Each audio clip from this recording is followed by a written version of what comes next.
Hi, it's JB here again with another topic that relates to Trinidad and is in the center of the media. Of course, we all know about the Venezuelans and their plight to be here in Trinidad and Tobago and what has happened since the registration. Now, a lot of stereotyping has come about as a result of Venezuelans being here over the past few years, and more so now in the recent months. For instance, I really dislike going places and people asking me if I am a Trinidadian. Of course I'm a Trinidadian.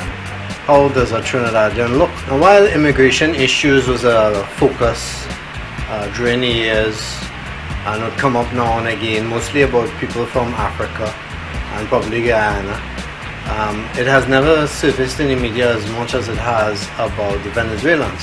But I seriously doubt it's because of the Venezuelans themselves. I think it's just because of the number.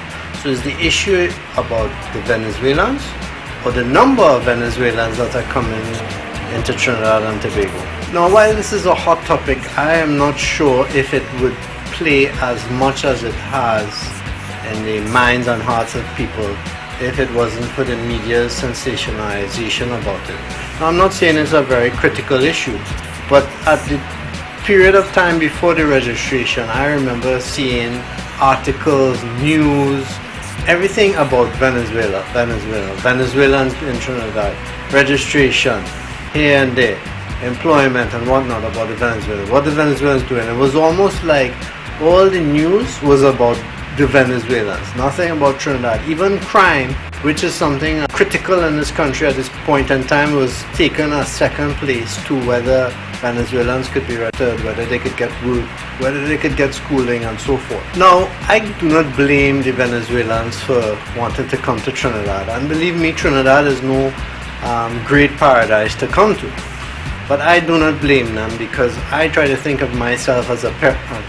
If I had no employment and no food, no basic necessities or amenities, what would I do? Just sit down and take it? Or would I try to do whatever is necessary? So I cannot blame Venezuelans for taking whatever route that they felt was necessary to better themselves or their children. However, let's not lose focus with the real issue here.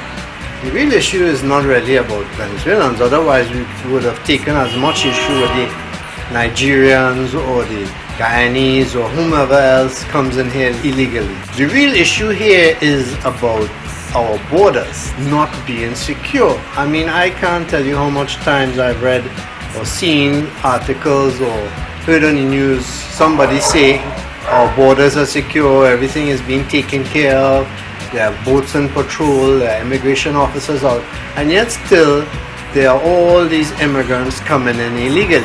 Now, 20,000 or so people do not just show up for a registration if your borders are secure. I mean, that number is quite high for an island that should be easily protected. Now, I cannot think of any country that would give a notice weeks in advance for you to go and register if you're illegal in a country so that you can get a work permit and work legally. If you really want to provide an amnesty for illegals, and I mean there's some measure of good in that, because at least you know where they are, who they are and what they're about. At the same time, do you give them weeks in advance, giving people who are not even in the country chance to get into the country and register? Now let me put that this way. Can you imagine the USA or Canada tomorrow saying, you know what, in the next 2 months on a certain date we will begin giving out work permits for people who are there illegally? What do you think would happen? There would be a rush to the US and Canadian borders to get in at all costs, because you know that within a couple of months you're going to have the chance to get a work permit, and you're not going to give up on that. So giving this advance warning to me was puzzling. Now, there's also the humanitarian issue, where people will argue that we need to help people and be our brother's keeper, and there are people in need, and what would we do if we were in the same situation? And I have no argument with that. Like I said earlier, if people have nowhere to turn, the children are hungry, whatever, they would do whatever is necessary. But is it necessary for Trinidad to do it by itself? This comes like the story of Adam and Eve, where they were told to multiply and replenish the earth. Does that mean one family has to replenish the earth, or two families? No, it was a combined effort. What is the rest of the world doing for this issue? I mean, for instance, they have Colombia, which is doing a great job of helping many of the Venezuelans. But look at the size of Trinidad and Tobago. It is like a dot on a map compared to the size of Venezuela. I'm also looking at how other countries have handled the issue. You have Peru, which has closed its borders. Japan, other countries have said they can't handle it. And they make no apology for that. I can't blame them. If you can't take care of your own citizens, how do you open up to take care of others? Let's put it in this context. If I have children who are hungry at home, and I see 40 people passing by that are also hungry, do I choose to feed my children first, or go out and feed the strangers first? Now you will say, okay, you'll feed the children and then you'll feed the strangers. But suppose I only have enough food for my children, what do I do? You answer that for yourself. Now here's another thing that bothers me. And again, I have no issue with the children. It is not the children's fault, and we should not isolate Venezuelan children who are here. I feel as much pity and sorry for them as the next person. But something that really bothers me is the fact that I have special needs children, and from day one I have been fighting for their rights as citizens of this country to have an education, therapy, and whatever they deserve. I have never, outside of the special needs community, heard any group or anybody come together and say, you know what, the special needs children of this country deserve their rights to education and therapy and so forth. Only the special needs parents and probably the special needs persons themselves are doing that. But yet, you have these immigrants that are here, and there's this outcry, they need to be educated, they need to have this, they need to have that. And I'm thinking, but why can't we see about the people who are deserving right here? The way a country treats its special needs citizens is a reflection of how they are as a country. It's not about how much money you could spend making tall buildings or long highways or octopuses or anything like that. It's about taking care of the less fortunate in society. So the Venezuelans are here to stay.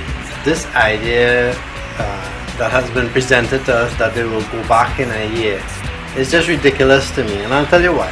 Remember some time back there were some Venezuelans who came over here illegally, but the government complained that they had no money to send them back, so they asked Maduro to send a plane to pick them up. That was just a few Venezuelans. How are they expecting to get 20,000 Venezuelans off of this country and back into Venezuela when they couldn't send a few? Do you think people who have come here and probably have better jobs, a better ability to live, more access to the US dollar will suddenly up and go back to a country where they don't have anything to look forward to after 1 year? Of course not. They are here to stay. So what can we do now? First of all, let me say that the Venezuelans are not just Venezuelans, they are humans. We have to treat them with some dignity and respect. This nonsense I'm hearing about people throwing things at them, stopping their vehicle in the middle of the road just to curse them and whatnot. I mean, what kind of behavior is that? That is a bad reflection of who you are as a Trini, not the Venezuelan. And you see that nonsense and crap they always talking on social media about, oh, the Venezuelan woman will come here and take your man and whatnot. Let's tell you something. If your man wanted to leave you, he would leave you for any woman. It wouldn't be just Venezuela. He would have left you in the first place. What I expect to see is a greater demand for jobs. Since Venezuelans are taking a lot of jobs that Trinis may have wanted, although they say they don't want the fast food jobs and the jobs that Trinis don't want, there are people that are going to want those jobs and they're going to be denied because, as some have said, somehow the Venezuelans work harder and probably may work smarter too. I don't know. I don't employ any Venezuelans, but jobs are going to be harder to get. Just now you may even see employers asking you, do you speak Spanish? So prospective employees may need to look out for that and start learning how to speak Spanish. Places for rent and places to stay will be harder to get. I mean, there's 20,000 people here now. Where are they staying? People opening up all kinds of places in their home, rooms for rent and whatnot. But getting a proper place to stay will be even harder. Of course, there will be a significant contribution to crime, especially if a Venezuelan comes here and does not find ready work and may have to pay the rent and other bills. Crime might be a good option, but let's not forget who's encouraging them to get associated in crime. That's the TRINIs themselves, who are here already and involved in crime, and enticing Venezuelans to do it. I have not said this by myself or my own opinion, but it's been broadcasted in the public media. So in summary, what am I saying? Am I for or against this? I think I've said enough to say what I think about it. The Venezuelans are humans. We need to treat them as guests. They are just fighting for survival. What we actually need to do is address the root of the problem, and that is the Trinis who are bringing them here. For what reason? We are citizens of this country. We can implement change. We need to decide to make a stand, not just sit by and just watch things flow like Trinis like to do. If something is bothering you, what do? You get up and make your voice heard.